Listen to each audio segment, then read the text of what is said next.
Okay. So I, you, and we is the first three-letter words to make the life successful.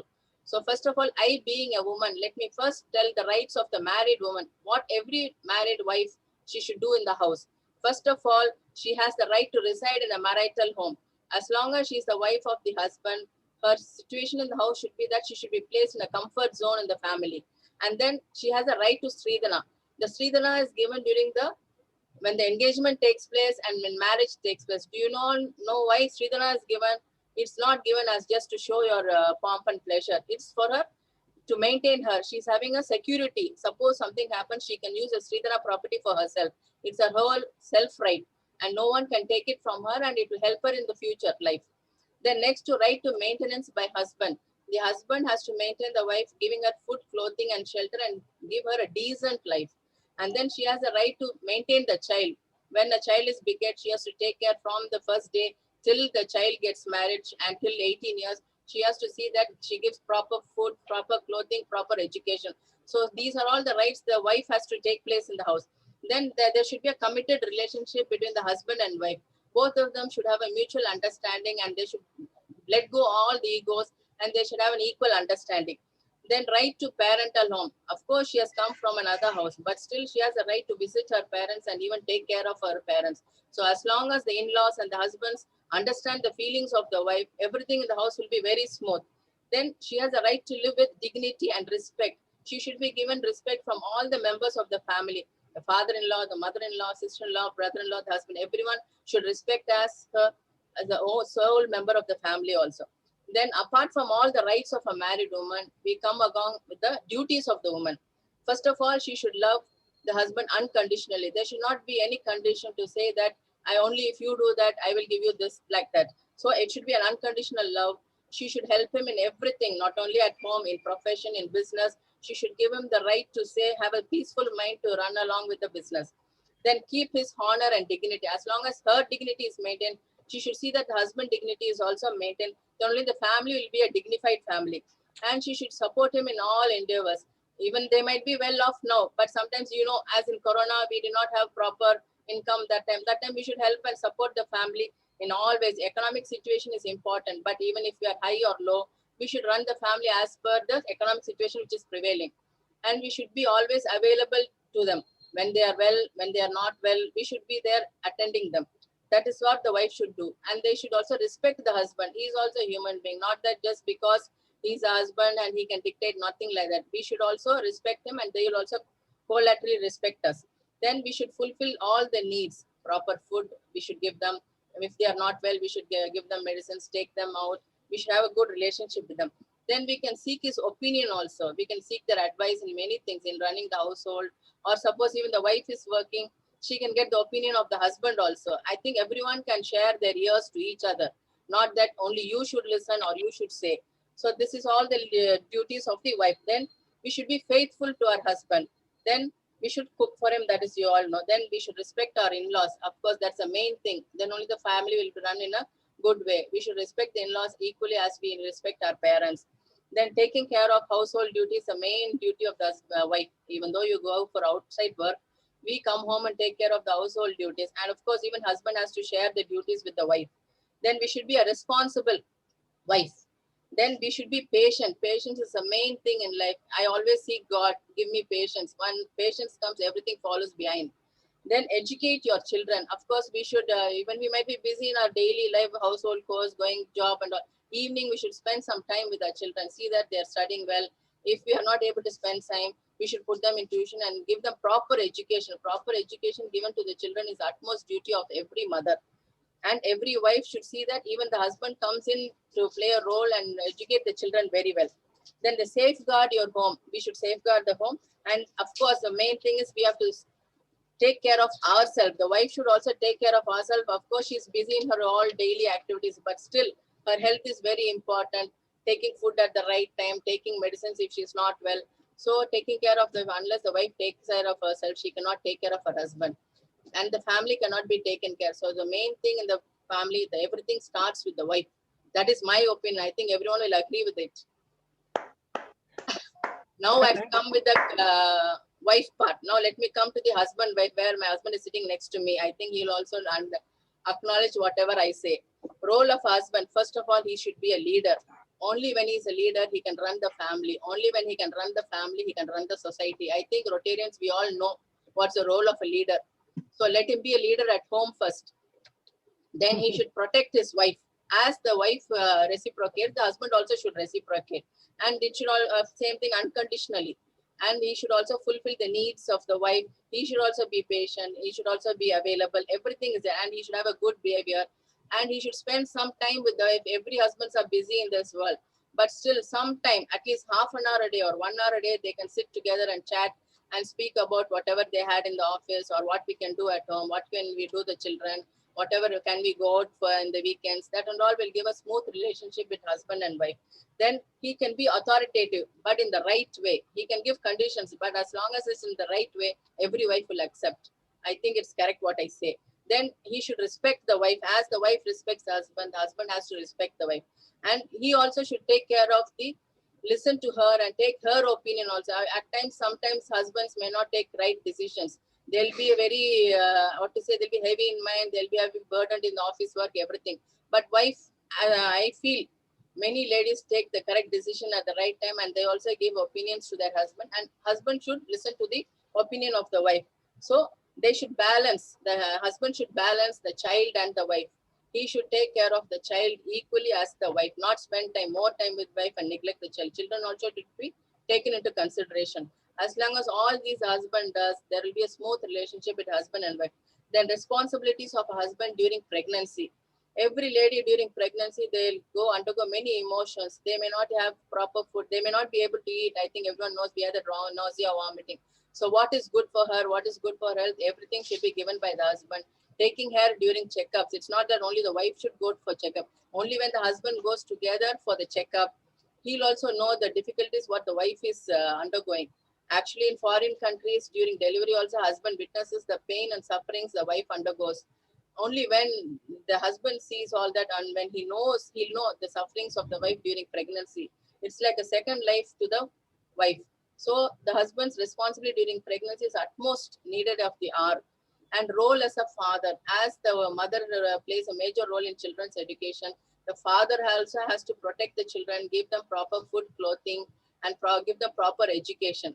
So these are the duties of the husband. Now, now I've told the duties of the husband. Now let me go to the rights of the husband. He has the rights to inherit the spouse property if something happens to the wife, and right to sue for wrongful death of the spouse, and right to file divorce petition if the wife gives him total harassment, cruelty, or goes into many other offenses what the wife does. If she has an illegal relationship and all that, the husband has the right to sue. Same way, even the wife has the right to sue if the husband goes the other way.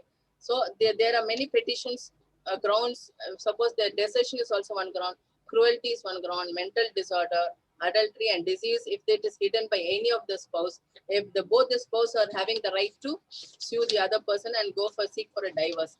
So the husband and wife relationship is so that they should be open. Everything should be open. Then it will be a smooth family life. Now I've spoken about the wife and the husband. Now let me go into the duties and rights as a parent. As a parent, they have to protect your child from harm, to provide food, clothing, and shelter, and give the financial support. If they need proper education, put them into a good school. If they need more tuition, if suppose a child is an average student, put him into some tuition and see that he comes up in life. And we should provide safety. We have a supervision on them, control them. Now, many gadgets are there and children, we don't know what they are doing. I think we should have a control over them and also supervise them. We need not sneak into the room and see what they are doing. We should watch how long they are on the gadgets. I think reducing the gadgets use is the main criteria for avoiding many problems. We see many children going into some, they go into suicide or something. They get mentally upset. The brain gets damaged. So we have a supervision on the children. Nowadays, gadgets is the main enemy for children, not friends or other people. Gadgets, which is right inside the home, is the enemy for the children. So we should see the gadgets is used in a proper manner. And we should provide them a good education. If the child wants to study more, higher, I think every parent should give them the facility and see that they come up in life. When child comes up in life, every parents will be very proud of their child. Now, rights and duties towards parents. Now, I had told what the parents have the duties towards children. Of course, even the son and daughter have a duty. They have to reciprocate to the parents also. So, first of all, we should, when we become a bit elder and our parents become above 60, 70, they are like children only. But we should not treat them like children. We should treat them with dignity and respect.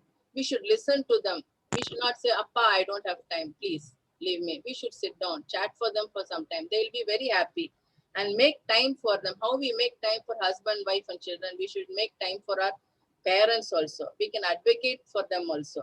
And we can learn from them. They will tell us many things. Their experiences in life will be a big lesson for us. And we can teach them, Appa, we can do like this. We can, as long as we speak in a polite manner, every parent will listen. Make sure they have a place called home. They should live in a place where it is called a home. We should not leave them anywhere else. They did not leave us when we were children. So we should take care of them. They are now child and we are parents now. And learning and respecting their wishes, what they like to do. Do they want to read? Give them books. Do they want to go out? Take them out. Do they want to watch movies? Take them for a movie. Nothing is wrong. We can spend at least some time for them per day. And learning and respecting their wishes is main criteria.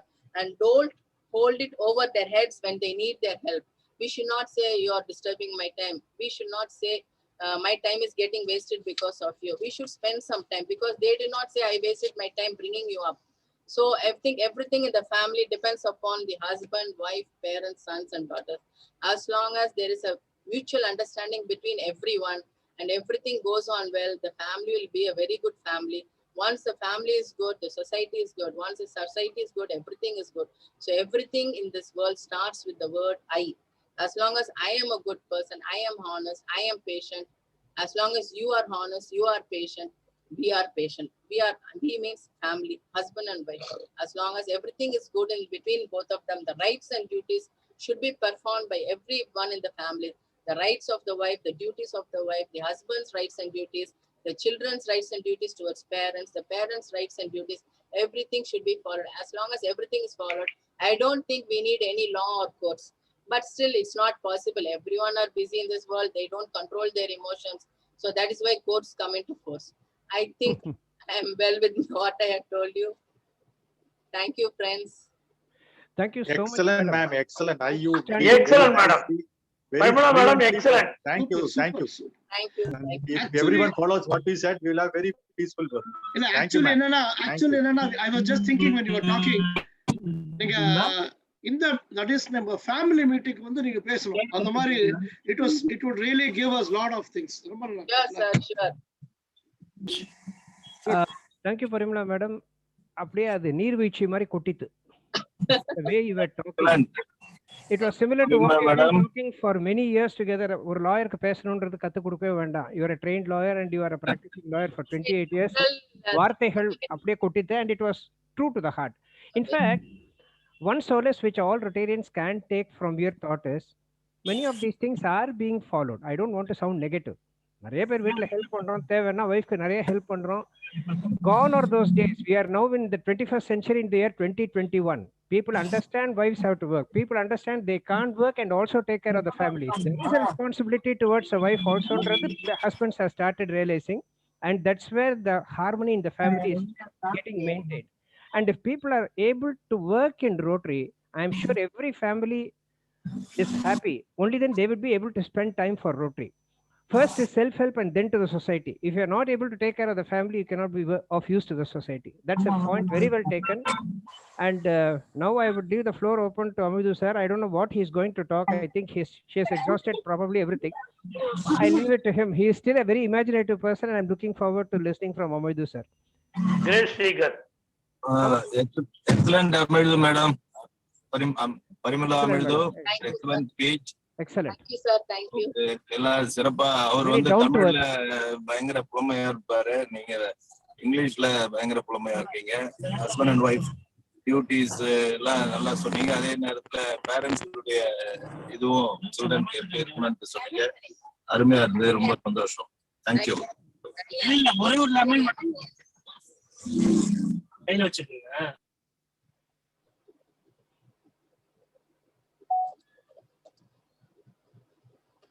President Ramesh, Secretary Venkateswaran, senior members of IT City, my good friend Satya Narayana, and all other friends. It is a pleasure in coming to your club, because when we are coming to your club, we are feeling a good vibe, in positive vibe, and many of the senior Rotarians are there. We are seeking their blessings. இப்போ எல்லாமே வந்து ஆங்கிலத்திலேயே என்னுடைய மனைவி பரிமளா உரையாடினார். நான் தமிழிலே உரையாடலாம் என்கிற, நானும் ஆங்கிலத்தில் உரையாடுவதற்கு தான் விளைந்திருந்தேன். ஆனால் தமிழ் என்பது இவர் ஆங்கிலத்தில் பேசியதால் தமிழில் நான் பேச முனைகிறேன். முதல்ல இந்த ஐடி சிட்டிக்கு முதல் வணக்கம். ஏன் வணக்கம்னா, ஞாயிற்றுக்கிழமை காலையில 9:30 மணிக்கு ஒரு மீட்டிங் வச்சுக்க முடியும்ன்றதுக்கு மிகப்பெரிய கட்ஸ் வேணும். இந்த மாதிரி ஒரு மீட்டிங் வச்சுக்கிற இந்த 127 கிளப் எனக்கு தெரியும். அந்த 127 கிளப்ல எனக்கு தெரிஞ்சு 2 கிளப் தான் ஞாயிற்றுக்கிழமை காலையில 9:30 மணிக்கு. நிறைய பேர் 9 மணிக்கு தான் எழுந்திருப்பாங்க. ஆனா ஞாயிற்றுக்கிழமை காலையில 9:30 மணிக்கு நீங்க மீட்டிங் வச்சுக்கிறீங்கன்றதே வந்து what is the discipline that is required for a Rotarian, that is exemplified by your club. Nanganallur கிளப்பும் உங்க ஐடி சிட்டி கிளப்பும் தான் மார்னிங் மீட்டிங் வச்சுக்கிறீங்க. அது வந்து மிகப்பெரிய சாதனைன்னு நினைக்கிறேன். அதுவும் ரோட்டரி வேர்ல்டுல அது ஒரு மிகப்பெரிய சாதனை. இப்போ அவங்க பேசியது வந்து ஒரு இன் ஹவுஸ், ஒரு வீட்டுக்குள்ள என்ன விதமான சுதந்திரங்கள், என்ன விதமான உரிமைகள் கொடுக்கப்பட்டிருக்கின்றன அப்படின்றத பத்தி அந்த அம்மா பேசினாங்க. எப்பவுமே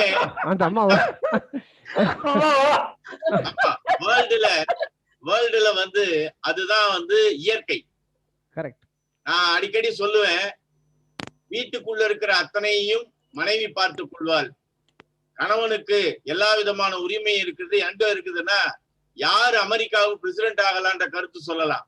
ஆனா உங்க வீட்டுல இன்னைக்கு என்ன சாம்பார் பண்ணன்ற கருத்தை நீங்க சொல்ல முடியாது, அவங்கதான் டிசைட் பண்ணுவாங்க.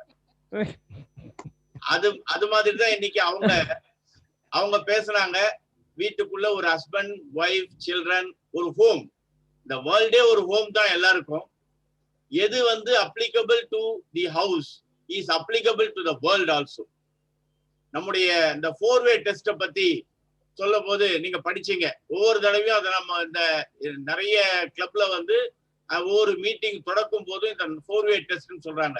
எப்படி நமக்கெல்லாம் கீதையோ, கிறிஸ்துவர்களுக்கெல்லாம் பைபிளோ, மற்ற முஸ்லிம்களுக்கெல்லாம் திருக்குறானோ, அது போல எல்லா ரொட்டேரியனுக்கும் அந்த ரொட்டேரியன் போது இவங்க எல்லாருமே அடங்கிடுறாங்க. இவங்க எல்லாருக்குமே இந்த 4-way டெஸ்ட் இருக்குது.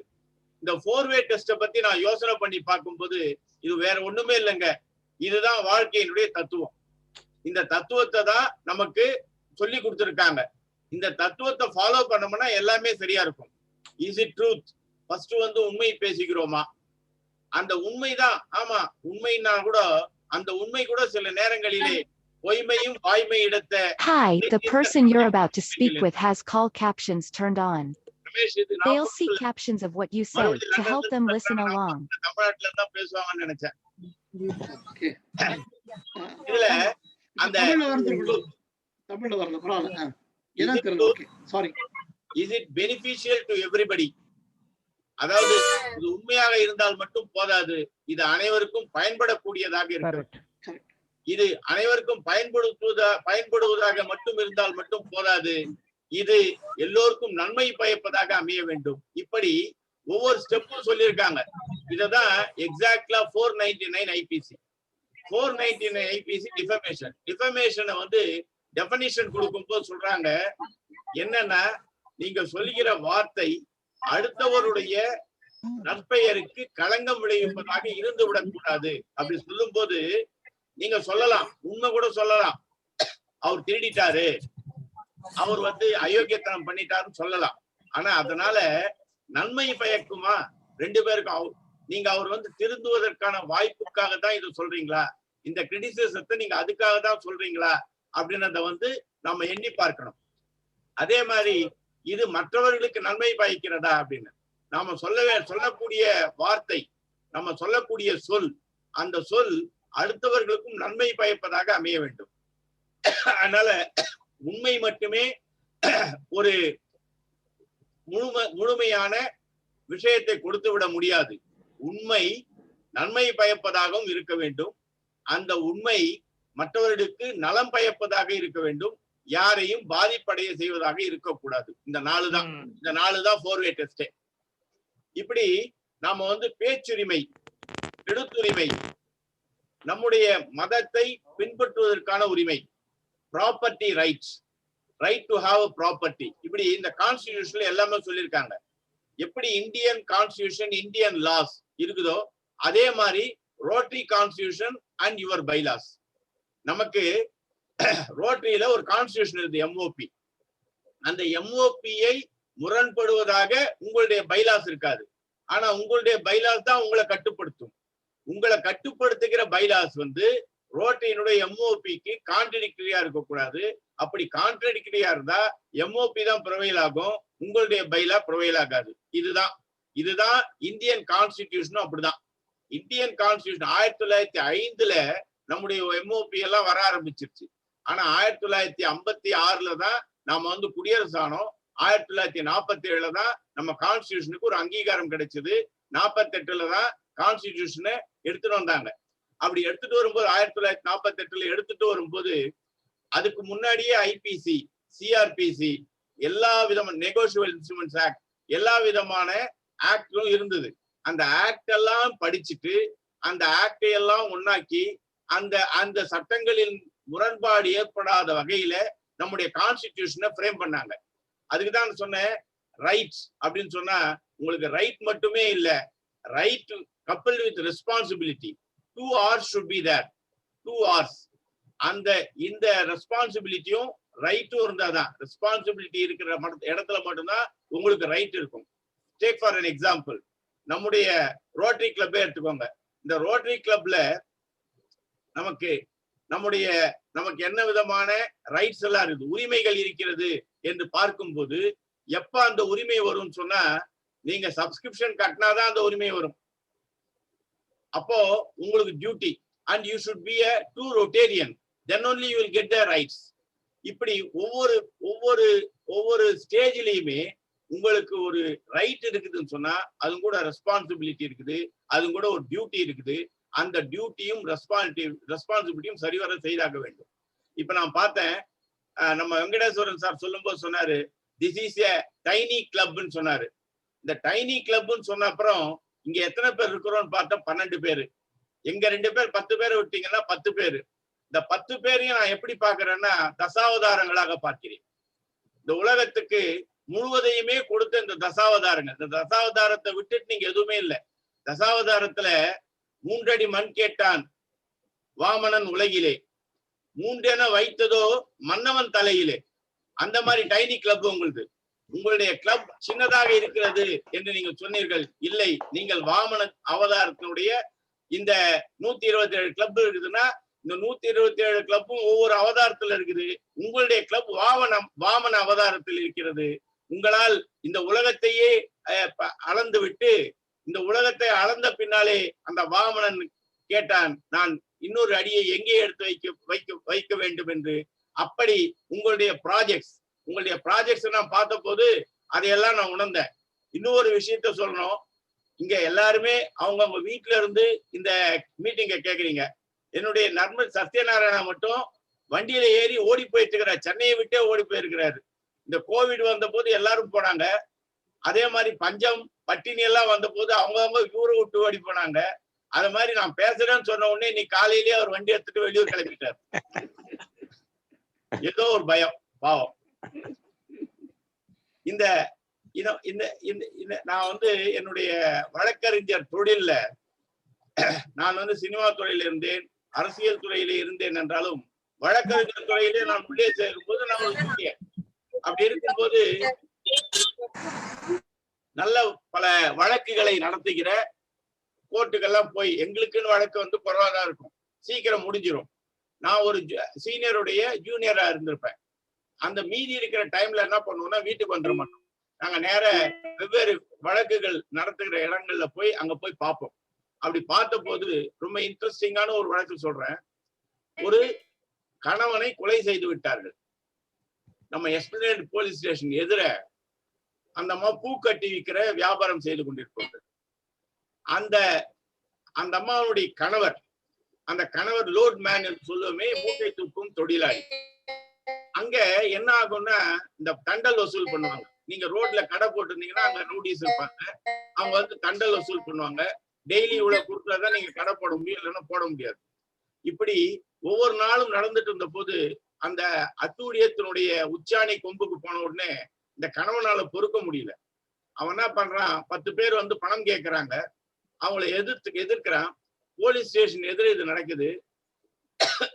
அந்த அந்த மனைவிக்கு, அந்த பூக்கார கட்டி விற்கிற அந்த மனைவிக்கு 5 குழந்தைகள், எல்லாமே ஒரு 8 வயசு அந்த மாதிரி கேப்ல 5 குழந்தைகள், கையிலே ஒரு கை குழந்தை வைத்திருக்கிறார். அப்ப என்ன ஆகுதுன்னா, இந்த ரவுடிகளை தட்டி கேட்டா என்ன நடக்கும்னு உங்களுக்கு தெரியும். அதுல கைகலப்பு நடக்குது. அந்த கைகலப்பினுடைய உச்சம் என்ன ஆகுதுன்னா, அந்த அம்மாவனுடைய பார்வையில் படும்படி அந்த அம்மா வந்து ஐ விட்னஸ். அவங்க பார்க்கும்போது அந்த குழந்தைகள் சுற்றி இருக்கும் போது போலீஸ் ஸ்டேஷன் எதிர எல்லா, உங்களுக்கு தெரியும், எல்லா டிராபிக், பயங்கர டிராபிக் இருக்கிற இடம்.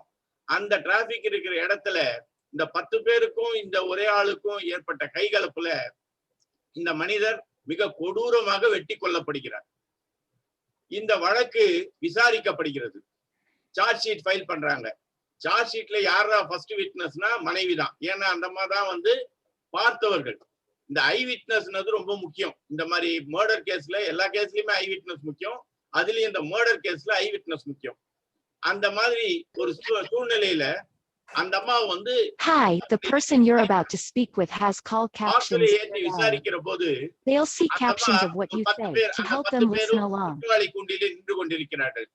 அந்த 10 பேர் குற்றவாளி கூண்டிலே நின்று கொண்டிருக்கிற போது ஒரு ஜட்ஜ், ரொம்ப ஆஜானுபாவா இருப்பார். நீங்க ரங்காராவ் பார்த்திருந்தீங்கன்னா தெரியும். அத மாதிரி ரொம்ப பிரமாதமா இருப்பாரு. ரொம்ப தைரியசாலியான ஜட்ஜ். அவர்கிட்ட செஷன்ஸ் ஜட்ஜின்னு பேரு. அவங்க கிட்டதான் அந்த 302 கேஸ்லாம் வரும். 302ன்றது மர்டர். அந்த இதுல வந்து உட்கார்ந்துட்டு இருக்கும்போது இந்த அம்மாவை ஏத்தி பப்ளிக் ப்ராசிக்யூட்டர் கேட்கிறாரு, அம்மா இங்க இருக்கிற எதிரிகளை எல்லாம், அவங்க எல்லாம் எதிரி, அக்யூஸ்டு எதிரின்னு சொல்லுவோம், இந்த எதிரிகளை எல்லாம் தெரிகிறதா என்று கேட்ட போது அந்த அம்மா சொன்னாங்க, தெரியும் சொன்னாங்க. அடுத்த கேள்வி, அம்மா சம்பவம் நடந்ததை பத்தி சொல்லுங்க அப்படின்னு. சம்பவம் நடந்ததை பத்தி அந்த அம்மா ரொம்ப பிரமாதமா சொல்றாங்க. ரொம்ப அழகா கோஜென்ட்டா. அதாவது நான் உங்களுக்கு எல்லாம் ஒண்ணு சொல்லணும், என்னுடைய 30 வருஷ எக்ஸ்பீரியன்ஸ்ல படித்தவர்கள் சாட்சி சொல்வதை காட்டிலும் படிக்காதவர்கள் சாட்சி சொல்லுகிற போது மிக உண்மையாக இருக்கும். அதை வந்து பிரேக்கே பண்ண முடியாது. என்னுடைய எக்ஸ்பீரியன்ஸ்ல கிராஸ் எக்ஸாமினேஷன்ல கண்டிப்பா பிரேக் பண்ண முடியாது. ஏன்னா அவங்க எதையுமே வந்து திரித்து சொல்வதில்லை, உண்மையை சொல்கிறார்கள். அந்த உண்மையை திருப்பி சொல்லுவாங்க. நீங்க கான்ட்ரிக்ஷனே எடுத்து வர முடியாது. அப்படி இருக்கும்போது அந்த அம்மா இந்த கேள்வி கேட்கும்போது அந்த அம்மா கோஜென்ட்டா என்ன நடந்தது, சம்பவம் நடந்த அன்னைக்கு என்ன நடந்தது எல்லாம் சொல்றாங்க.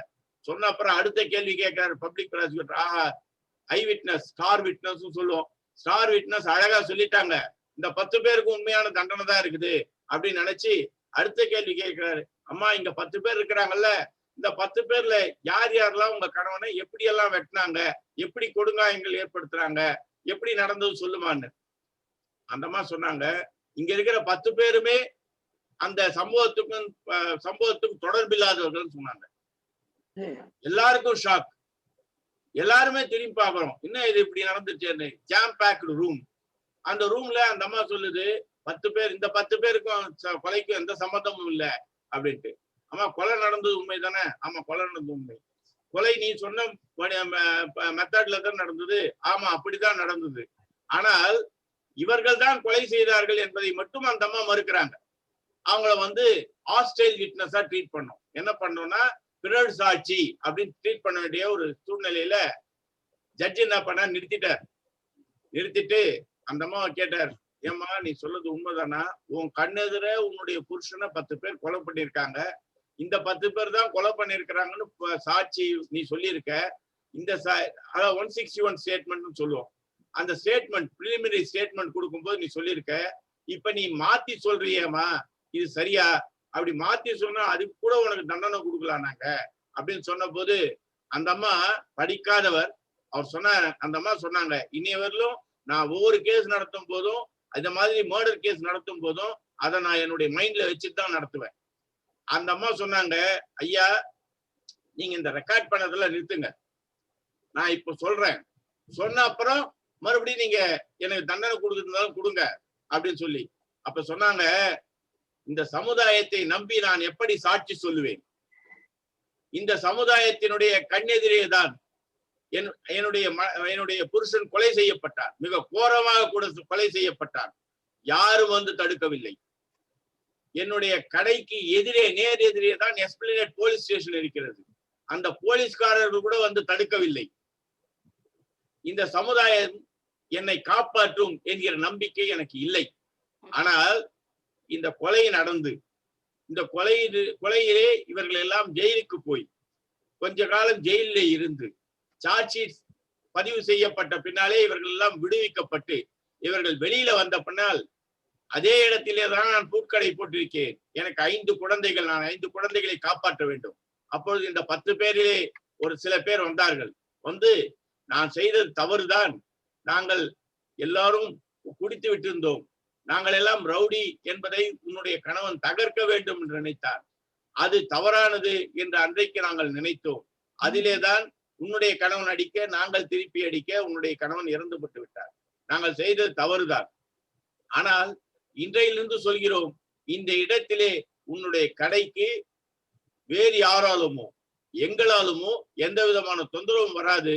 இனி நீ எங்களுக்கு உடன்பிறவா சகோதரி, உன்னுடைய குழந்தைகளுடைய நலன், உன்னுடைய நலனை காப்பதுதான் எங்களுடைய முழு முதற் கடமை என்று சொல்லி அதை சொன்னது மட்டுமல்ல, செயல்படுத்தி கொண்டிருக்கிறார்கள். இதுவரை அரசாங்கமோ இதுவரை இந்த சமுதாயமோ நான் வாழ்கிறேனா, என்னுடைய கணவன் கொல்லப்பட்டு விட்டானே, இவள் எப்படி வாழ்வாள், இவள் குழந்தைகளை வைத்துக் கொண்டு எப்படி வாழ்வாள் என்பதை பற்றி நீங்கள் யாரும் சிந்திக்கவில்லை. ஆனால் என்னுடைய கணவனை கொலை செய்தார்களே அந்த 10 பேர் என்னை பற்றி சிந்தித்தார்கள், அதனாலே நான் அவர்களை காட்டி கொடுக்க விரும்பவில்லை என்று சொன்னார். இதுதான் உண்மையாக இந்த நாட்டிலே நடந்து கொண்டிருக்கிற விஷயம்.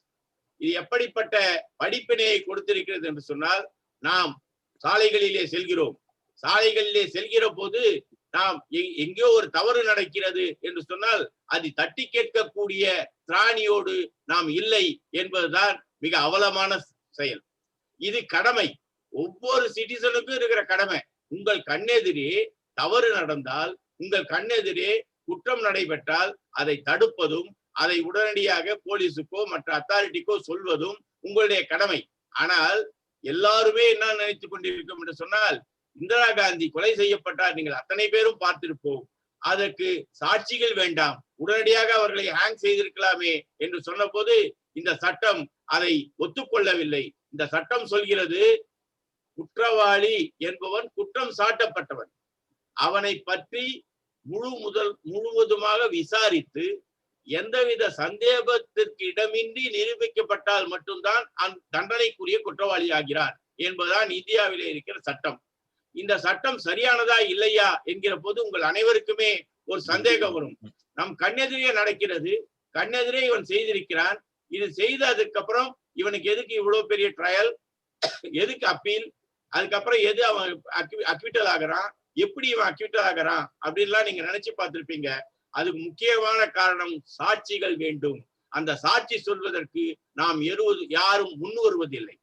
இத ஒரு பக்கம் பாத்தீங்க. இப்ப நான் சொன்னேன், இந்திரா காந்தி கொலை, பாம்பே பிளாஸ்ட் கேஸ் எல்லாமே நீங்க பார்த்திருப்பீங்க. அஜ்மல் கசாப்பு கூட நாம ஒரு நல்ல வக்கீலை வச்சு சுப்ரீம் கோர்ட் வரைக்கும் வாதாடணும். நாம அதை லைவா பார்த்தோம். அவன் சொல்றான் எல்லாம் பண்றான், அவனுடைய கனெக்ஷன்ஸ் தெரிஞ்சது, எல்லாமே தெரிஞ்சது. ஆனா அதை கூட கோர்ட்ல எந்த விதமான சந்தேகத்துக்கு வேண்டி நாம் ப்ரூவ் பண்ண அப்புறம் தான் அவனை தூக்கிலிட்டோம். அதுதான் இந்தியாவினுடைய சட்டம், இந்தியாவினுடைய ஜனநாயகம். அதை நாம் போட்டித்தான் ஆக வேண்டும். நான் ஏன் அதை சொல்றேன்னா, அதுக்குதான் இன்னொரு கேஸ் சொன்னேன்னா ரொம்ப ஈஸியா இருக்கும். நான் இன்னொரு 5 நிமிஷம் எடுத்துக்கலாமான்னு உங்களுடைய பர்மிஷன் கேட்டுக்கிறேன். சாரி, இதுல பாண்டியம்மாள்னு மதுரை பக்கத்துல ஒரு கிராமம். அந்த கிராமத்துல பாண்டியம்மாள்னு ஒரு அம்மா இருந்தாங்க. அந்த அம்மா திடீர்னு ஒரு நாள் காணாம போயிட்டாங்க. கொஞ்ச நாள் பொறுத்து ஒரு வாரம் கழிச்சு ஒரு பிரேதம் கிடைக்கிறது. அந்த பிரேதம் அந்த பாண்டியம்மாளை எல்லா விதத்திலும் ஒத்திருக்கிறது. அப்படி ஒத்திருக்கிறதுனால பாண்டியம்மாள் இறந்து விட்டதாக அந்த வழக்கு முடிக்கப்படுகிறது. அப்படி இறந்த பாண்டியம்மாள் கடைசியாக இந்த சட்டத்துல ஒண்ணு இருக்குது, கடைசியா நாம் யார் கூட இருக்கிறோம், என்னைக்கு அந்த கடைசியா இருந்த பின்னால ஒருத்தர் காணாமல் போனாலோ ஒரு இறந்து போனாலோ அந்த யாரோட கடைசியா இருந்தோமோ அவர் மேல இந்த பேர்டன் வரும். அவர் தான் அவர் தான் சொல்லணும் என் மீது எந்த குற்றமும் இல்லைன்னு. அதுக்கு அது ஒரு தியரி, அது சட்டத்திலேயே இருக்குது.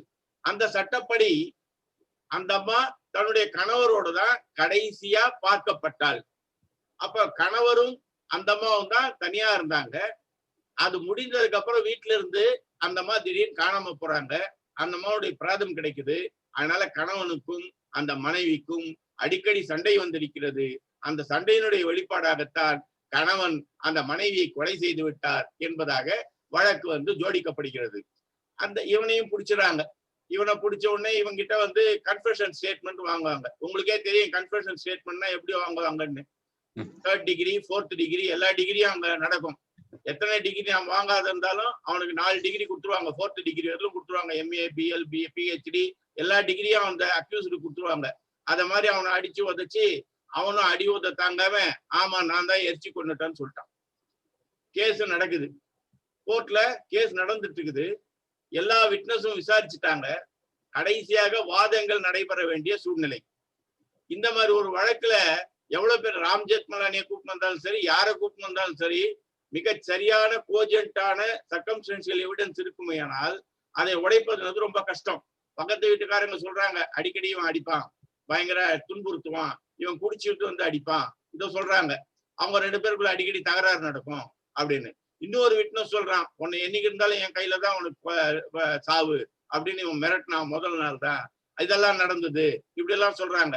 சொன்ன உடனே எல்லா விதமான விட்னஸும் வந்துருச்சு. போரன்சிக் எக்ஸ்பர்ட் ஒப்பீனியன் வந்துருச்சு. இப்ப எரிச்சுதான் கொலை செய்யப்பட்டிருக்கிறார்கள். இந்த டைம் காணாது போன டைமுக்கும் அந்த பிணம் கிடைத்ததுக்கான அந்த கால வேறுபாடுகள் கூட கரெக்டா தான் இருக்குது. 4 நாளைக்கு முன்னாடி தான் கொலை பண்ணிருக்கணும், 4 நாளைக்கு முன்னாடி தான் எரிச்சிருக்கணும். இந்த மாதிரி விஷயங்கள்லாம் சொல்லப்பட்டு வச்சுல எக்ஸ்பர்ட் எவிடன்ஸ் கூட சொல்லிட்டாங்க. எல்லாம் முடிஞ்சு போச்சு. இந்த அம்மா மதுரையில இருந்து இந்த பாண்டியம்மான்றவங்க ஓடி போயிட்டாங்க. எங்க கேரளா ஓடி போயிட்டாங்க. மூணாறு கிட்ட ஒரு இதுல எஸ்டேட்ல ஒர்க் பண்ணிட்டு இருக்கிறாங்க. அப்போ இந்த செய்திகள் மனைவியை எரித்து கொலை செய்து விட்டான்ற செய்தி ஒரு மலையாள பத்திரிகையில வருது. இவங்க கூட உட்காந்து வேலை செய்துட்டு இருக்கு. இந்த மாதிரி மலையாளம் தெரியாது. வேலை செய்துட்டு இருக்கிறவங்க அப்படி சொல்லும் போது சொல்றாங்க, யாரோ பாண்டியம்மாளா அந்த அம்மா புருஷன் கொலை பண்ணிட்டாராம், இன்னைக்கு இப்ப தீர்ப்பு கொடுக்க போறாங்களா அப்படி எல்லாம் சொல்லிட்டு இருக்கிறாங்க. சொன்ன உடனே இந்த பாண்டியம்மாள் தான் அங்க இருக்காங்க. அந்த அம்மா நேரம் வராங்க கோர்ட்டுக்கு. தீர்ப்பு கொடுக்க போட டைமு ஒரு எப்பவுமே தீர்ப்புகள் என்ன சொல்லுவாங்கன்னா, முதல்ல காலையில 10 மணிக்கு உட்கார்ந்து போய் தீர்ப்பு கொடுத்துருவாங்க. அப்படி இல்லைன்னா ஈவினிங் 5 மணிக்கு மேலதான் தீர்ப்பு தருவாங்க. அன்னைக்கு தீர்ப்பு ரெடி ஆகலாதனால 5 மணிக்கு மேலதான் தீர்ப்பு கொடுக்க போறாங்க. இந்த அம்மா 11 மணிக்கு கோர்ட்டுக்கு வருது. கோர்ட்டுக்கு கோர்ட்டுக்குள்ள ஓடி ஐயா எஜமா அப்படின்னு சொல்லுது. இது என்னடா அது சம்பந்தம் யாரோ ஒரு அம்மா கோர்ட்டுக்குள்ள நிற்குது அப்படின்னு. உடனே ஜட்ஜி கேட்கிறாரு, என்னம்மா வேணும் உனக்கு அப்படின்னு. அந்த அம்மா சொல்லுது, நீங்க வழக்கு விசாரிச்சுட்டு இருக்கிறீங்களே அந்த பாண்டியம்மாள் நான் தான். இப்ப பாண்டியம்மாள் உயிரோட வந்துட்டாங்க. பாண்டியம்மாள் இந்த அம்மா தான் பாண்டியம்மாள். இது இன்னிவரையிலும் முடியல. இப்ப இன்னும் நடந்துட்டு இருக்குது அந்த கேஸ். இந்த அம்மா தான் உண்மையான பாண்டியம்மாளா? அவருடைய தூக்கு தண்டனை நிறுத்தப்பட்டு விட்டது. அவருக்கு கொடுக்க வேண்டிய தண்டனை நிறுத்தப்பட்டு விட்டது. ஆனால் அந்த எரிந்த பிணம் யாருடையது என்பதை கண்டுபிடிக்க வேண்டியது போலீஸினுடைய கடமை. அதை பண்ணணும். அப்புறம் இந்த அம்மா தான் பாண்டியம்மாளா இல்லைன்னா யாராவது செட்டப் பண்ணி கூப்பிட்டு வந்துட்டாங்களான்றதுக்காக இந்த பாண்டியம்மாளுக்காக இப்ப மத்த எக்ஸ்பர்ட் ஒப்பீனியனுக்கெல்லாம் போயிட்டு DNA டெஸ்ட்டுக்கு போயிருக்குது, எலும்பு இது பண்ற டெஸ்ட்டுக்கு போயிருக்குது. அந்த அம்மாவுடைய பழைய வரலாறுகள் எல்லாம் பார்த்து அதுவும் இதுக்கும் சரியா இருக்குதான்றதெல்லாம் போயிருக்குது. இத்தனை கேஸும் நடந்துட்டு இருக்குது. ஆனா நான் எதுக்காக அதை சொல்றேன்னா, இந்த மாதிரி ஒரு வழக்கு நடைபெற்று ட்ரையல்லாம் நடைபெற்று எல்லாம் நடைபெறாமல் போயிருந்தால் பாண்டியம்மாளுடைய கணவன் இந்த நேரம் தூக்கிலே தொங்கியிருப்பார். அதனாலே இந்த ஏன் டிலே ஆகுது அப்படின்னு, டிலே ஆகுறது நீதிமன்றங்கள்னால டிலே ஆகல, வக்கீல்கள்னால டிலே ஆகல. எந்த வழக்குமே நான் இப்ப நல்ல ஒரு எக்ஸாம்பிள் சொல்றேன்னா, எங்க கிட்ட இந்த குடும்ப நல வழக்குகள்லாம் வரும். இந்த குடும்ப நல வழக்குகள் வரும்போது நாங்க அவ்வளவு சீக்கிரம் வந்து எடுத்துக்க மாட்டோம். டைவர்ஸ் இன்னைக்கு அதுதான் கோல்டு மைன். எங்களுடைய அட்வொகேட்ஸ்ல டைவர்ஸ் கேஸ் தான் கோல்டு மைன். ஒரு பிரபல நடிகனுடைய வழக்கு ஒண்ணு நடந்தது. அதை பத்தி நீங்க கூட கேள்விப்பட்டிருப்பீங்க. அவரு 80 வயசுல இன்னொரு பெண்மணியை திருமணம் செய்து கொண்டார் அப்படின்னு ஒரு குற்றச்சாட்டுல ஒரு வழக்கு நடந்தது. அந்த வழக்கு குடும்ப நல நீதிமன்றத்துக்கு வந்தது. வந்தபோது அந்த அம்மா கிட்ட நிறைய ப்ரூஃப் எல்லாம் வச்சிருக்காங்க. 2 பேரும் ஒன்னா இருந்தது, மாலை மாத்திக்கிறது, இவர் தாலி கட்டுறது எல்லாமே. அவர் காதல் மன்னன். அவர் வந்து அந்த காதல் மன்னன் அந்த கடைசி காலத்துல கூட ஒரு மாதிரி மாட்டிக்கிட்டாரு. எல்லா ப்ரூஃபோட மாட்டிக்கிட்டாரு. அப்போ என்ன நடந்ததுன்னா அவர் செட்டில் பண்ணார்.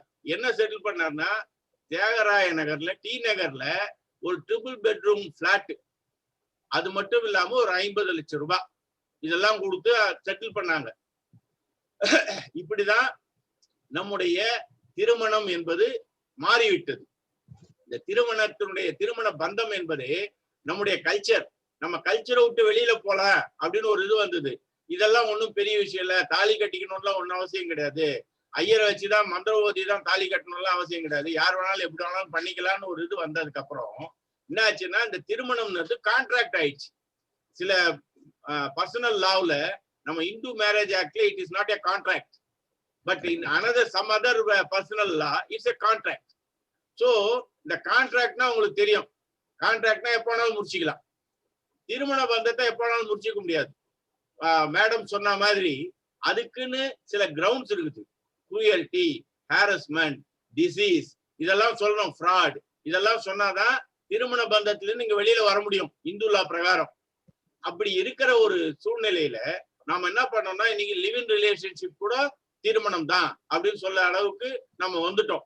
அப்படி வந்ததனுடைய பயன் என்ன ஆச்சுன்னா இந்த திருமணம் என்பது இது பந்தம் அல்ல, இது ஒரு கான்ட்ராக்ட். எனக்கு பிடிச்சவர்ல நீ என் கூட இரு, என்ன நான் எனக்கு பிடிக்கலன்னா நீ போயிட்டு நம்ம 2 பேர் டைவர்ஸ் பண்ணிக்கலாம், அடுத்த எங்க உனக்கு வந்து பிடித்தமாக இருக்கோ அங்கே நீ போ, உனக்கு எங்க பிடித்தமாக இருக்கோ அங்கே நீ போ என்று சொல்கிற அதுதான் அந்த பேசிக் டிசிப்ளின் கெட்டு போனனால்தான் சமுதாயம் இன்றைக்கு கெட்டு போய்விட்டது என்பதுதான் என்னுடைய எண்ணம். அது சரியான எண்ணமா இல்லையா என்பதை நீங்கள் முடிவு செய்து கொள்ளுங்கள். ஆனால் இதுதான் நடந்து கொண்டிருக்கிறது. என்ன நடக்குதுன்னா இன்னைக்கு எம்பவர்மெண்ட் ஒண்ணு வந்துருது, பினான்சியல் இண்டிபெண்டன்ஸ் என்பது வந்திருக்கிறது. அவையெல்லாம் வேண்டும். ஒவ்வொரு பெண்மணிக்கும் அந்த பினான்சியல் இண்டிபெண்டன்ஸ் வேண்டும், ஒவ்வொரு ஆணுக்கும் பினான்சியல் இண்டிபெண்டன்ஸ் வேண்டும் என்று சொன்னாலும் கூட உங்களுக்குள் மியூச்சுவலாக ஒரு ஒப்பந்தம் இல்லை என்று சொன்னால், ஒரு அண்டர்ஸ்டாண்டிங் இல்லைன்னு சொன்னா கமர்ஷியல் வேர்ல்டுக்கு போயிடுறீங்க. நான் சம்பாதிக்கிறேன், நான் என் இஷ்டத்துக்கு செலவு பண்ணுவேன், நீ சம்பாதிச்சுக்கோ, நீ இஷ்டத்துக்கு சம்பாதிச்சுக்கோ, நீ இப்ப செலவு பண்ணிக்கோன்னா உங்களுடைய குடும்பத்திலே இருக்கிற சம்பாதிக்காத உறுப்பினர்களின் நிலை என்ன ஆகும் என்பதை ஒரு கணம் நினைத்து பாருங்க. இதுதான் ரொம்ப முக்கியமான விஷயம். நான் ஒரு வழக்குல ஆஜரானேன். ஏன் நான் வந்து இந்த மாதிரி வந்து குடும்ப நல நீதிமன்றங்களுக்கு போறது, நாங்க ஃபேமஸ் கேஸ்ல எல்லாம் வந்து டைவர்ஸ் கேஸ் எல்லாம் வாங்கி கொடுத்துருக்கோம். ரொம்ப ஃபேமஸ் பர்சனாலிட்டி, நீங்க நினைச்சு பார்க்க முடியாத ஃபேமஸ் பர்சனாலிட்டிக்கெல்லாம் கூட நாங்க அப்பியர் ஆயிருக்கோம். ஆனா என்னன்னா அதுல இருந்து என்ன நாங்க உணர்ந்து கொண்டோம் என்று சொன்னால், இல்லை இந்த சமுதாயத்திலே நாம் இது மாதிரி ஒரு டைவர்ஸ் பெட்டிஷனுக்கு அப்பியர் ஆகிறது நிறுத்திக்கணும் அப்படின்னு நாங்க ஒரு நிலைமைக்கு வந்ததுக்கு காரணம், நான் இன்னொரு கேஸ் ஹேண்டில் பண்ணேன். கோவாவுடைய மினிஸ்டர், அவருடைய பெண், அந்த அம்மா ஐடி, உங்க ஐடி சிட்டி நீங்க பேர் வச்சீங்க இல்லையா, அப்ப ஐடி பூம். அந்த டைம்ல வந்து ஒரு 20-25 வருஷத்துக்கு முன்னாடி ஐடில வேலை செய்யறவங்க எல்லாம் வந்து அவங்க பெரிய கனவுலகத்துல வேலை செய்வதற்காக பணம் ஃபுல்லா எப்பவுமே பாக்கெட்ல பணம் இருக்கும். எங்க கிட்ட எல்லாம் ஒரு 100 ரூபாய் இருந்தா பெரிய விஷயம், அவங்ககிட்ட எப்பவும் ஒரு 5000 ரூபாய் இருக்கும். அப்படி இருந்தது. அந்த ஒரு காலகட்டத்துல எப்படி சம்பாதிக்கிறது, எப்படி பணம் வருது, அது எப்படி செலவு பண்ணதுன்னு தெரியாத ஒரு நிலைமையில அவங்க எல்லாம் இருந்த போது அவங்க 2 பேரும் பெங்களூர்ல ஒரு பெரிய ஐடி கம்பெனில வேலை செய்யறாங்க. இந்த பையன் பெங்களூர்காரன், இந்த பெண் கோவாவை சேர்ந்தவர், ஒரு மந்திரியினுடைய மகள். இவங்க 2 பேரும் கல்யாணம் பண்ணிக்கிறாங்க. அப்பா அம்மாவுடைய விருப்பங்களுக்கு எதிராக கல்யாணம் செய்துக்கிறாங்க. பெங்களூர்ல செட்டில் ஆகுறாங்க. ஒரு 3 வருஷத்துல அழகான குழந்தை. ஒரு 5 வருஷம் ஆச்சு. அந்த பையனுக்கு 3 வயசு. 2 பேரும் சென்னை வராங்க. சென்னையில தான் அவங்க பெங்களூர்ல சென்னை வந்து தான் கல்யாணம் பண்ணிக்கிட்டாங்க. அதனால சென்னையில தான் டைவர்ஸ் பெட்டிஷன் போட முடியும். அதுக்கு டைவர்ஸ் பெட்டிஷன் போடுறதுக்காக வராங்க. நான் மிகவும் மதிக்கக்கூடிய ஒரு வழக்கறிஞர், மூத்த வழக்கறிஞர், அவர் என்னை கூப்பிட்டு சொன்னார், தம்பி இந்த மாதிரி ஒரு கேஸ் வந்துருக்குது, நீ போய் அவங்கள பார்த்து அது அப்ப எனக்கு ஆபீஸ் கிடையாது, நான் ரொம்ப ரா ஜூனியர். அதனால அவங்க எங்க தங்கியிருக்காங்கன்னு கேட்டேன். கன்னிமேராவில் தங்கியிருக்காங்கன்னு சொன்னாரு. சரி, நான் கன்னிமேராவுக்கு போனேன். 2 பேர் இருந்தாங்க. 2 பேர் ரொம்ப யங்ஸ்டர்ஸ். ஒரு அழகான குழந்தை, அந்த பையன், நான் 3 வயசுல அழகா சூட்டியா பையன் இருக்காங்க. அவங்க 2 பேரும் ரொம்ப நல்லா இருக்காங்க, நல்லா பேசிக்கிறாங்க, நல்ல ஃப்ரெண்ட்ஷிப்பா இருக்காங்க, எல்லாம் இருக்காங்க. ஆனா நாங்க 2 பேரும் கன்சர்ன் டைவர்ஸ் போடணும்னு சொன்னாங்க. நான் கேட்டேன், இல்லைங்க என்ன ரீசன் சொல்ல போறீங்க அப்படின்னு கேட்டேன். கேட்டபோது சொன்னாங்க, அவங்க எல்லாம் கூகுள்ல பாத்துருவாங்க, ரீசன் எல்லாம் சொல்ல வேணாம், அவங்களுக்கு சட்டம் தெரியுது, என்னை விட அவங்களுக்கு அதிகமான சட்டம் தெரியும். ஏன்னா கூகுள் என்சைக்ளோபீடியா இருக்குது அவங்களுக்கு. அதனால சொல்றாங்க, கன்சர்ன் டைவர்ஸ் கொண்டு வானாமே, எங்க 2 பேருக்குள்ள விருப்பம் இல்லை, பிரிஞ்சுக்கிறோம்னு சொல்லாம. நான் சொன்னேன், அது சட்டம். நான் உங்களுடைய கேஸ் ஹேண்டில் பண்ண போறேன். நான் முதல் சாட்டிஸ்ஃபை ஆகணும். ஆமா, இவங்க 2 பேர் பிரியறது 2 பேருடைய வெல்ஃபேருக்கு நல்லது அப்படின்னு நான் சாட்டிஸ்ஃபை ஆகணும். வெறும் ஃபீஸுக்கு மட்டுமே கேஸ் நடத்துற ஆட்கள் இல்லை நாங்க. நான் ஒரு திருமண பந்தத்தை முறிக்க போகிறோமே, எதனால் முறிய போகிறது என்கிற காரணத்தை நான் உணர்ந்து கொள்ள வேண்டும் என்று. அப்புறம் கொஞ்சம் கொஞ்சமா பேசுற அப்புறம் சொன்னாங்க, நான் ஒரு மாசம் அவங்களை இழுத்தடிச்சேன். வந்தாங்க போனாங்க, வந்தாங்க போனாங்க. எங்க சார் கூட கேட்டாரு, ஏப்பா அது நீ போட்டுற வேண்டியதானே அப்படின்னு சொல்லி. அப்புறம் நான் சொன்னேன், சார் டைவர்ஸ் கேஸ் சார், என்னன்னு தெரிஞ்சிட்டு போடலாம் சார், ரொம்ப யங்ஸ்டர்ஸா இருக்காங்க அப்படின்னு சொன்னபோது சொன்னாரு, உனக்கு என்ன இருக்குது, நீ வக்கீல், அவங்களுக்கு இது வேணும்னு கேக்குறாங்க, அந்த ஆர்டர் நீ வாங்கி கொடுக்க போற, நீ ஒண்ணு கண்டெஸ்ட் பண்ணி வாங்கி கொடுக்க போறல, 2 பேரும் ஒத்துக்கிறாங்க, நீ பண்ணி விட்டுட்டு போக வேண்டியதுதானே. வக்கீலாரு, நீ சமுதாயத்தை சீர்திருத்துற ஆக வேண்டிய அவசியம் இல்லை. நீ அட்வொகேட், நீ ஜட்ஜி கிடையாது. அவங்க சரியான காரணங்களால் தான் பிரிகிறாங்களா இல்லையான்னு ஜட்ஜி பார்த்துப்பாரு. உனக்கு ஏன், நாய் விற்ற காசு குறைக்காது, மீன் விற்ற காசு நாராது. நீ கேஸுக்கு நடத்துறதுக்கு உனக்கு சாப்பாட்டுக்கு காசு வேணும், கேஸ கொடுத்துருக்கிறேன், கேஸ நடத்திட்டு நீ போன்னு சொன்னாங்க. அப்போ நான் ஒரு மாசம் அவங்களை இழுத்தடிச்சேன். அப்புறம் கடைசியா சொன்னாங்க, அந்த பெண் தான் பேசினாள். அந்த பெண் பேசினால், நாங்கள் காதலிக்கிற போது 2 பேரும் மியூச்சுவல் ரெஸ்பெக்ட் இருந்தது, நாங்க குடும்பம் நடத்தின போது மியூச்சுவல் ரெஸ்பெக்ட் இருந்தது.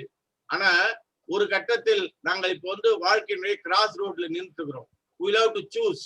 இந்த சூஸ் அப்படின்னு வரும்போது எனக்கு இருக்கிற உரிமையை என்னுடைய கணவராக இருக்கிறவர் கொடுக்கவில்லை அப்படின்னாங்க. ஏன் அப்படின்னு கேட்டேன். அப்ப அந்த அம்மா சொன்னாங்க, என்னுடைய அப்பாவுக்கு நான் ஒரே பெண், நான் கோவாவுல போய் செட்டில் ஆகணும் அப்படின்னு நினைக்கிறேன், இவரு கோவாவுக்கு வரமாட்டேன்றாரு. என்னுடைய அப்பா என்ன சொல்றாரு, எனக்கு பல்வேறு நான் ஏன் போய் ஒரு கம்பெனியில நாங்க 2 பேரும் 1 லட்ச ரூபா சம்பளத்துக்கு வேலை செய்யணும். என்னுடைய அப்பாவுடைய டர்ன் ஓவர் கோடிகள்ல. நாங்க பெரிய பெரிய தொழில்கள் வைத்திருக்கிறோம் கோவாவுல. எங்களுடைய தொழிலை பார்த்துக்கிறதுக்கு நான் மட்டும்தான் ஒரே பொண்ணு. எனக்கு நானும் என்னுடைய புருஷன் தான் அது எல்லாத்தையும் பார்த்துக்கணும்னு எங்க அப்பா சொல்லிட்டாரு. அப்படி இருக்கும்போது நான் அங்க கோவாவுக்கு போகணும்னு சொல்றேன். இவர் என்ன சொல்றாருன்னா, நான் மாமியார் வீட்டுல குடும்பம் நடத்த மாட்டேன், நான் வரமாட்டேன்னு சொல்றாரு. That shows he is a male chauvinist. I don't want to live with him. இதுதாங்க ரீசன். இந்த ரீசனுக்காக பிரிஞ்சுட்டாங்க. நான் சொல்றது 25 வருஷத்துக்கு முன்னாடி ஒரே செக்கா 40 லட்சம் ரூபாய் அந்த குழந்தைக்காக, குழந்தையுடைய பராமரிப்புக்காக இந்த ஹஸ்பண்ட் 40 லட்சம் ரூபாய் ஒரே செக்கா டெபாசிட் பண்ணார் கோர்ட்ல. அவங்க 2 பேர் பிரிஞ்சு போயிட்டாங்க. இதுல எப்படி பிரிஞ்சு போயிட்டாங்கன்னு சொல்றேன். இன்னைக்கு நீங்க ஃபைல் பண்ணீங்கன்னா 6 மாசம் கழிச்சுதான் ஹியரிங் டேட். இந்த 6 மாசத்துக்குள்ள நீங்க மாத்திக்கலாம், மனசை மாத்திக்கலாம், நீங்க ஒன்னாயிடலாம், என்ன வேணாலும் ஆகலாம். அப்படி இருக்கிற ஒரு சந்தர்ப்பம். இந்த 6 மாசம்ன்றது ஒரு பீரியட். இந்த பீரியட்ல நீங்க கன்சீல் பண்ணிக்கலாம். உங்களுக்கு அந்த பீரியட் எதுக்காக கொடுக்கப்பட்டதுன்னா, நீங்க ஒன்னா போயிடலாம், உங்களுடைய இதை மறுபரிசீலனை செய்யலாம். இந்த தாம்பத்தியம்ன்றது உடைப்பட்டு விடக்கூடாது என்பதற்காக சட்டம் கொடுத்திருக்கிற ஒரு உரிமை. இந்த 6 மாசத்துல உங்களுடைய கடமை என்னன்னா, நம்மளால சேர்ந்துக்க முடியுமா, நம்மளுடைய டிஃபரன்ஸ் எல்லாம் சரி பண்ணிக்க முடியுமா அப்படின்னு நினைக்கிற ஒரு சூழ்நிலை. அந்த மாதிரி ஒரு சூழ்நிலையில 6 மாசம் கழிச்சு 2 பேரும் அந்த குழந்தையோடு அதே கன்னிமாராவில் தான் தங்கினாங்க. அழகா கோர்ட்டுக்கு sir. Amirthu sir, sorry to interrupt, ஒரு 2 நிமிஷத்துல முடிச்சுக்கணும்னு கேட்டுக்கிறேன். ஆமா ஆமா ஆமா முடிச்சிடுறேன். இந்த வழக்கோட முடிச்சிடுறேன். அப்படி அவங்க பிரிஞ்சிட்டாங்க. அப்போ நம்முடைய வேல்யூஸ், நம்முடைய கஸ்டம்ஸ், நமக்கு என்னென்ன இருக்குது அப்படின்றதெல்லாம் நமக்கு தெரியாததுனால வந்ததுதான். எதனால? சட்டம் மட்டுமே உங்களுக்கு ஒரு கைட்லைன் கிடையாது. சட்டம் மட்டுமே உங்களுக்கு சட்டப்படி நான் நடந்து விட்டேன் என்பது மட்டுமல்ல, மாரல், எத்திக்கல் இதெல்லாம் வேணும். டிசிப்ளினுக்கு இதெல்லாமும் முக்கியம். சட்டம் சில இடங்களிலே வளையும், ஆனால் மாறலோ ஒழுக்கமோ எத்திக்ஸோ எங்கேயுமே வளையாது. அதனால முதல் நாம் ஃபாலோ பண்ண வேண்டியது எத்திக்ஸ், மாரல். சட்டத்தையும் நாம் சட்டத்தை மட்டுமே பின்பற்றினா, நீங்க மாரலையும் டிசிப்ளினையும் எத்திக்ஸையும் பின்பற்றினாலே நீங்கள் சட்டத்தையும் மதிப்பதாக ஆகிவிடும் என்று சொல்லி எனக்கு இந்த வாய்ப்பு கொடுத்தமைக்காக உங்கள் அனைவருக்கும் மிக்க நன்றியை தெரிவித்துக் கொள்கிறேன். வணக்கம் சார். Amirthu sir, excellent. ஃபோர்வே டெஸ்ட் அப்படியே கனெக்ட் பண்ணி வெரி வெரி குட் எக்ஸாம்பிள்ஸ். இது ஒண்ணு ஒரு great sir. thank you very much. Actually you can write a book. Sorry, பேச ஆரம்பிச்சிட்டாலே கொஞ்சம் டக்குன்னு நிறுத்தது கஷ்டம். இல்ல sir, no problem. it was ஆரம்பத்திலேயே சொல்லிட்டேன் மேடம், நீங்க தான் subject Tom's, you can stop at any time. இல்ல இது என்னன்னா ஸ்டோரி சொன்னதுல அது ஒரு சூப்பர், அது ரொம்ப அட்ராக்டிவா examples are very good. Examples அது சொல்லி தர வேணாம், அட்வொகேட் இவங்களுக்கு பேச சொல்லி தர வேணாம். இருந்தாலும் the way in which you are just talking was so interesting. I know I know the time is short, but still I have only one question with the permission of the secretary. I have a question. அதாவது sir Ramesh sir, கேட்கறதுக்கு முன்னாடி ஒண்ணு சொல்லிடுறேன். திருவிளையாடல் மாதிரி நீங்க சிவனா இருக்க போறீங்களா இல்ல தர்மியா இருக்க போறீங்களா முடிவு சொல்லிக்கிறேன். Excellent sir. சத்யா சார் போன்ல கொஞ்சம் ப்ராப்ளம் இருக்கு, பரவாயில்ல, இட்ஸ் ஆல்ரைட். நான் பேசுறது கேக்குறதா? கேக்குது. ஆக்சுவலா வந்து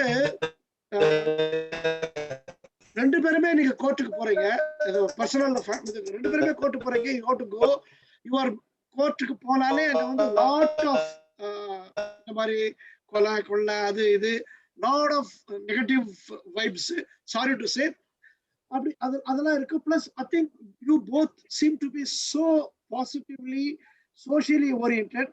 எப்படி வந்து இவங்களால இதை மேனேஜ் பண்ண முடியுது? பிகாஸ் நம்ம ஒரு தடவை போலீஸ் ஸ்டேஷன் போயிட்டு வந்தாலே விருப்பம் இருக்கு எங்களுக்குலாம். அன்னைக்கு ஒரு நாள் ஃபுல்லா மூட் அவுட் ஆயிடும். அதாவது the way in which they treat, the way in which நம்மளே அதே மாதிரி ஒரு கிரிமினல் மாதிரி தான் ட்ரீட் பண்ணுவாங்க. சும்மா ஒண்ணுமே கிடையாது.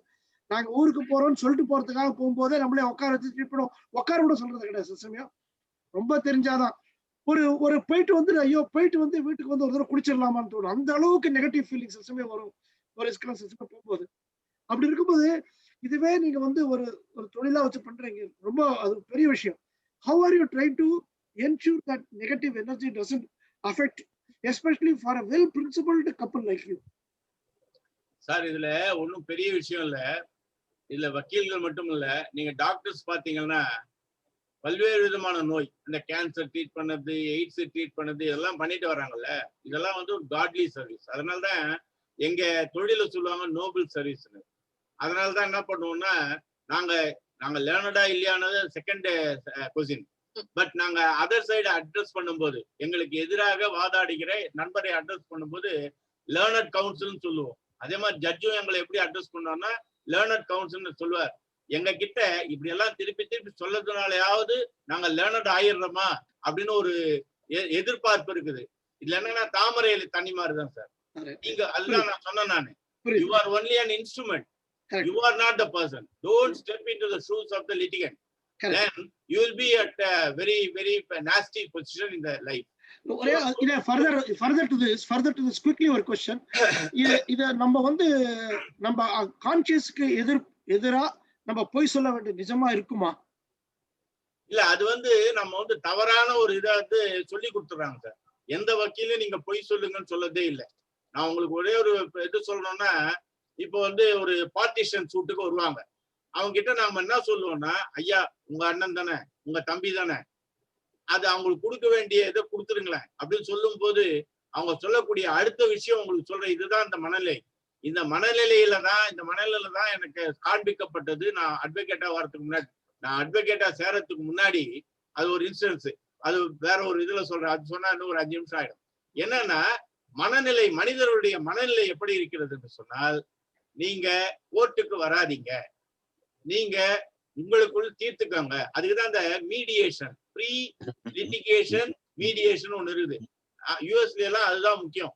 அங்க மத்த ஐரோப்பியன் கண்ட்ரீஸ்ல நீங்க வந்து உங்களுடைய வக்கீல் அவங்களுடைய வக்கீல் உட்கார்ந்து பேசி, you will have to get a certificate that we couldn't able to mediate, they didn't come for any settlement சொன்னாதான் அடுத்த ஸ்டேஜுக்கு நீங்க போவீங்க. இன்னொரு இன்னைக்கு இங்க நீதிமன்றங்கள் என்னன்னா ரொம்ப ஈஸியா யார் வேணாலும் வரலான்ற ஒரு நிலைமை இருக்குது. நீங்க அங்க யூஎஸ்லயோ மற்ற யூரோப்பியன் கண்ட்ரீஸ்லயோ நீங்க வழக்கு மன்றத்துக்கு உள்ள போனோம்னா you have to pay hefty fees to the advocates as well as the courts. நீங்க யூஎஸ்ல வந்து ஹையஸ்ட் இன்கம் யாருக்குன்னா அட்டர்னிஸ் அண்ட் அட்வொகேட்ஸ் தான் இருக்கும், கவுன்சில்ஸ் தான் இருக்கும். மற்ற தொழிலதிபர்கள் எல்லாம் கூட குறைவா தான் இருக்கும் அவங்களுடைய டேர்ன் ஓவர், இவங்களுக்கு தான் அதிகமா இருக்கும். எதுக்காக இதை சொல்றேன்னா நம்ம வந்து இல்ல இன்னைக்கு இருக்கிற ஏழ்மை நிலையை கருத்தில் கொண்டு எல்லாரும் வந்து கோர்ட்டுக்கு வரும்போது பணம் கொடுத்து ராம்ஜெத் மலானியோ இப்ப சிட்டாலாவோ அவரையோ பண்ண முடியாது. கண்டிப்பா வந்து என்ன மாதிரி ஒரு வக்கீலையும் இது பண்ணிக்கணும். எனக்கு கொடுக்குற அளவுக்கு ஆஃபர் பண்ற அளவுக்கு ஒரு ஆள் வேணும். அவங்க ஆஃபர் பண்ற அளவுக்கு இருக்கிற மாதிரி எங்களை மாதிரி அட்வொகேட்ஸும் வேணும்னு உண்மைதான். ஆனா என்னன்னா நம்முடைய மைண்ட் செட்டப் என்னாச்சுன்னா எனக்கு 2 கண் போனாலும் பரவாயில்ல, எங்க அண்ணனுக்கு 1 கண்ணாவது போகட்டும்ன்ற ஒரு நிலைமை வருது இல்லையா? இங்கதான் அந்த பொய்யினுடைய இது முழுசா வருது. அங்க பொய் சாட்சினது, இந்த பொய் சாட்சினது ஜோடிக்கப்படுகிறது. ஏன்னு சொன்னா ஒரு டாக்டர் ஹைவேல வந்துட்டு இருக்கிறாரு, ஆக்சிடென்ட் நடந்தது, அந்த ஆக்சிடென்ட்ல ஒரு ஆள் அடிபட்டுட்டாரு. இந்த டாக்டர் தன்னுடைய வண்டியில எடுத்துன்னு போய் அவருக்கு ஃபர்ஸ்ட் எய்டு கொடுத்து அவரை காப்பாத்துறாரு. 6 நாள் கழிச்சு அவர் இறந்துடுறாரு. அவர் இறந்ததுக்கு அப்புறம் போலீஸ் கிட்ட என்ன இருக்குதுன்னா வண்டி நம்பர், இந்த டாக்டருடைய வண்டி நம்பர் தான் இருக்குது. உண்மையிலே எந்த வண்டி அடிச்சதோ அந்த வண்டியினுடைய நம்பர் இல்ல. டாக்டருக்கு இன்சூரன்ஸ் இருக்குது. போலீஸ் கூப்பிட்டு சொல்றாங்க, ஐயா நான் உங்களை தான் வந்து அக்யூஸ்டா போட்டுருவேன், உங்க நெக்லிஜென்டால் தான் ஆயிடுச்சுன்னு சொல்லுங்க, அப்பதான் அந்த குடும்பத்துக்கு இன்சூரன்ஸ் கிடைக்கும். அதனால வந்து அதுல என்ன பெரிய தப்பு இருக்குது, நீங்க வாங்க, நீங்க கூட வரவானா வேற ஒருத்தர் டாக்டர் சோன்னு அனுப்புங்க, அவர் வரட்டும், குற்றவாளின்னு தான் சொல்லிட்டோம், மேஜிஸ்ட்ரேட் 5000 ரூபாய் ஃபைன் போடுவாரு, கட்டிட்டு போயிட்டே இருங்க, அவங்க இன்சூரன்ஸ்ல பணம் வாங்கிக்கலான்னு. இப்ப எங்க என்ன நடக்குதுன்னு பாருங்க. ரமேஷ் சார் உங்களுடைய நீங்க அந்த டாக்டருடைய இதுல இருந்தீங்கன்னா 2 விதமா சிந்திப்பீங்க. எதுக்கு அனாவசியமா நான் அந்த பழியை ஏத்துக்கணும்னு. 2வது விஷயம், அது கண்டே பிடிக்க முடியாது, அந்த குடும்ப பாவம் நடுத்தல நிக்குது. நாம இன்சூரன்ஸ் கட்டியிருக்கிறோம், 15000 ரூபாய் நான் இன்சூரன்ஸ் கட்டியிருக்கிறேன், நான் எந்த விதமான கிளைம்ஸுமே பண்ணல, ஏதோ ஒரு குடும்பத்துக்கு உதவிகரமா இருக்கட்டுமே, ஆமா போயிடுறேன்னு சொல்ற மாதிரி இங்கதான் பொய் வருது. இந்த பொய் யாருக்கோ ஒருத்தருக்கு நன்மை செய்வதாக பொய் சொல்ல ஆரம்பிக்கிறோம். இந்த பொய் தான் கொஞ்சம் கொஞ்சமா ஆகி பெருசாயிடுது. Sir, my reply to Ramesh question is, நீங்க சொன்னீங்க இல்லையா கோர்ட்ல வந்து நீங்க அவ்வளவு மன கஷ்டத்துல இருக்க, வீட்டுல வந்து எப்படி நிம்மதியா இருக்கீங்கன்னு. ஒன்ல sir, we should be like water, take the shape of the container. As long as you are in court, you are an advocate. When we come back home, we are husband wife, we play the role of a parent, husband wife, daughter-in-law, everything. Of course we do work at home, but still take everything off mind and be peaceful. ரொம்ப கஷ்டம் அதுதான் சொல்றேன். When you are a Rotarian, you take the shape of a Rotarian. So that is it, wherever you are, you take the shape of the container. இல்ல அது ரொம்ப சொன்னீங்க ஈஸியா, but பண்றது பெரிய கஷ்டம். அதனால hats off to you, hats off to you. Role play hats off to you. Yes sir. இல்ல எதுக்கு சொல்ல வரேன்னா, எதுக்கு நான் பெரிய விஷயம் எதுக்கு சொல்ல வரேன்னா, எதுக்கு நான் பர்சனலாவே நான் வந்து கார்ப்பரேட்ல இருக்கும்போது even though I have been told everything we should not bring in வரும், அது ரிமைண்டர் அது எடுத்துட்டு வரும் பேக் ஆஃப் தி ப்ரொஃபஷன் வரும் வீட்டுக்கு. அண்ட் இப்போ now my wife is in a very noble profession of education. அதுலயே வந்து வீட்டுக்கு வரும்போது 1 மணி நேரம் இங்கே வந்து when she comes here she carries the frustration. அது வந்து ஒரு 2 மணி நேரம் 3 மணி நேரம் திருப்பிக்கே 2 பேரும் செட்டில் ஆகிறதுக்கே டைம் ஆகுது. ஸோ இவ ஒண்ணுமே இல்லாத இந்த ப்ரொஃபஷன்ல இருக்குன்னா that is why I asked, but you answered it very nice. Thank you. Thank you, and I think this is a session which will go on and on and on, because 10 இருந்து 12 வரலும் தான் எங்களுக்கு pressure. அந்த 10 இருந்து 12 வரலும் யாருக்கு blood pressure check பண்ணாலும் 180 இருந்து 140 இருக்கும், அப்புறம் குறைஞ்சிரும். It's an instantaneous blood pressure, latent blood pressure. Anyway, thank you so much for this wonderful session. Nariya perku nariya questions irukku. This session can really go on and on. What I understood is, this is a session which cannot be bound within the narrow constraints of 1.5 hours or 2 hours. This has to be a much longer session because people have a lot of interesting questions to pose. I myself have a lot of interesting questions to pose, but I am restricting myself for paucity of time. And I have a responsibility to go to another Rotary Club where there is a diabetic camp going on, for which I have committed. So considering that, I'm forced to foreclose. So far, I have never done that. Sorry, sir. I beg your pardon for this. And it was a wonderful session. They must know the reason. Because as people who have been invited, I thought it is fair on my part to also tell them. And Announcements for the week. Rotarian Chandrasekhar Shiva will be celebrating his birthday tomorrow. And very interesting thing about yesterday, today, and tomorrow is the date format. If you see, everything revolves around 0, 1, and 2. That's a very interesting fact. And followed by this is Sadagopan sir, senior Rotarian Sadagopan sir, celebrating his birthday on 27th of this week. So my best wishes on behalf of the club and on my own behalf. Once again, I thank both of them. And as rightly said, the one lesson that I learned is much more than law and legal contraptions. What is really required is ethics, value, and a little bit of thinking beyond law. If that can happen, I think there will be a lot of calm. And that is what is really required for a smooth running of a family, much more than law. Law is one thing. Law only gives you a